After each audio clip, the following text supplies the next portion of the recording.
Mooney on that final possession, and what did you tell your guys in the timeout before that? Yeah, well, I mean, we thought there would be a high ball screen with him. We made a sub and just said, try not to foul, make them earn. They do some good stuff. They'll sometimes do a dribble handoff because they had enough time to do a few things. They'll keep on dribble handoffs. They fake a dribble handoff and go. It's just, in that spot, just don't give anything too easy at the rim. Make them hit a tough shot, and they threw a little drift pass in the corner. But we missed free throws. We had some key turnovers down the stretch. They missed some open shots, but we'll take it. And that's and we did fight and we battled and came up with a tough win. Both teams have been playing well, and I think are trending in the right direction. Maybe we didn't play as well tonight, but both teams have been winning and on a good trend. So that was two teams that had some momentum, and home court got us one. Tony, their final possession of the regulation when you had the fouls to give. Yep. It sounds like an easy thing, but how well did Kihei kind of execute what? Did a great job. Yeah, you're just trying because one, you're thinking, keep fouling so they got to take it out, and you're like, boy, if they hit something, you want to be able, or if they get something and you need to put them in the bonus so you get the chance. So it was kind of both end. We were thinking about that, but it was really more just to make him take it out, and he did a good job. We just made sure there's 6 fouls, no more fouls at the end, and it was, like I said, quite an ending.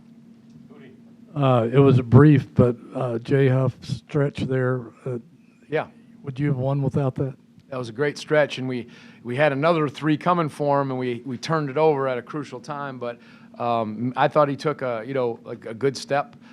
Tonight he's been doing some real good stuff, but yeah, for sure, whether it was a drive or a play, I was really pleased. And when you play in overtime and first to 50 wins, someone said every point matters. Casey gave us a lift. He really did. He had a couple of 5 points, a 3, and a couple buckets, and defended well.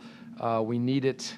We need it all. Thomas obviously shot it so well last game and wasn't as efficient tonight. So Braxton was off, but Braxton had 13 rebounds, and it was just kind of find a way, and that's sort of been the storyline for us all year in these games. We're getting very tight down the stretch, and it's can you make plays? Or in this case, I don't know if we made plays. We just got a couple of stops or they missed.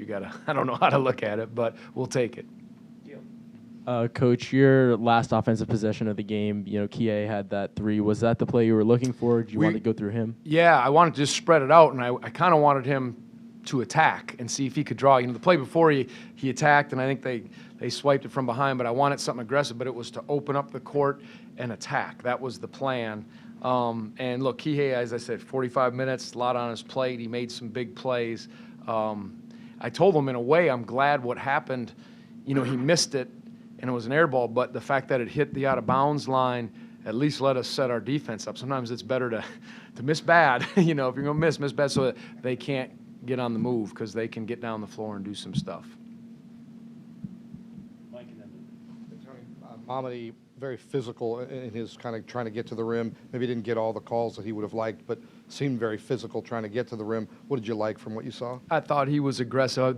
Those guys are veterans, and I have so much respect for Coach Bray and playing against Mooney and just what he does. But it was just, it was a physical game inside, and I liked, for the most part, I liked the way we rebounded and handled the physicality, minus some of our breakdowns, but they put a lot of pressure on you with their ability to stretch it, and they run such good offense. They're 5-out motion with quick ball screens, and they're 5 men that can shoot, put pressure. But the physicality, you have to embrace that, and this was kind of a rugged game. They just played Clemson, so they were used to it, and we had to play that way with, obviously, the way we've been shooting, minus last game.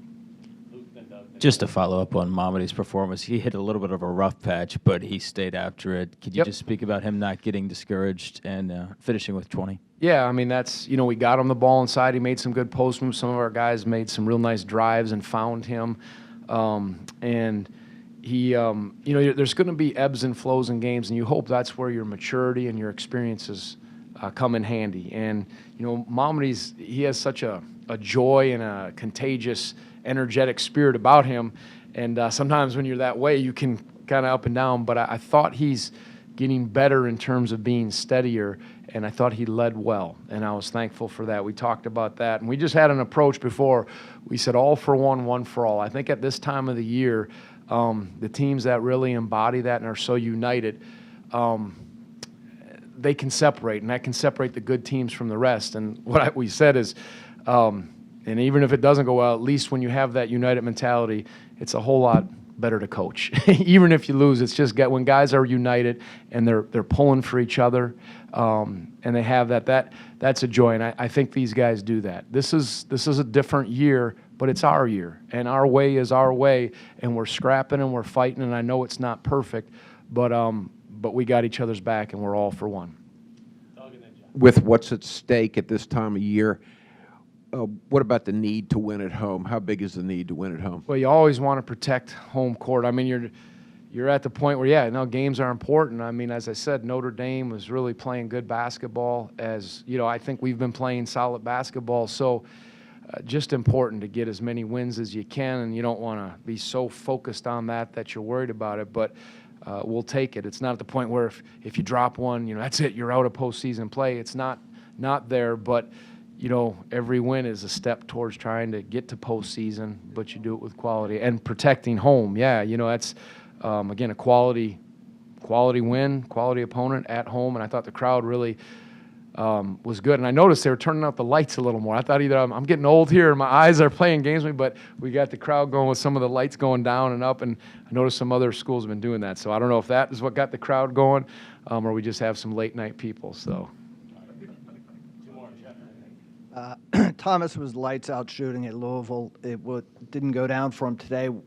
Was Notre Dame paying any more attention to him? Well, did you feel like? I think they did a good job. Notre Dame's better defensively this year. Their man-to-man defense has improved, absolutely, and I think they did a good job of bothering his shots because he just got in the zone against Louisville, and shooting's a funny thing, and he did get some clean looks, but they weren't there, and they were certainly mindful of him. So maybe a little bit of both. He just wasn't quite feeling it, and Notre Dame did a nice job of being aware of him. When a guy goes 7 of 10 from 3, they're going to track him. Tony, turning the lights down in an elementary school and during lunch gets the kids' attention really well. So maybe that's what they were doing. That's maybe, yeah. Jay's defense has been spotty, but sometimes and. Over his career. Getting better. How much was he bothersome to Mooney tonight, maybe just as long as he is? And is he doing a better job of staying in front and being a threat to block? He absolutely is improving that way, but Mooney is really good. We had to run a double team at him. A couple times we probably doubled him too far out on the floor, but he was starting to get comfortable, so we did that. But at times Jay used his length as he did. At times it worked against Enoch for Louisville, and then at times they got it. So I think Jay's improving. As is Mamadi, it's just a gradual process, but I'm pleased with his how he's evolving as a defensive player and offensively. Thanks, Tony. You're welcome.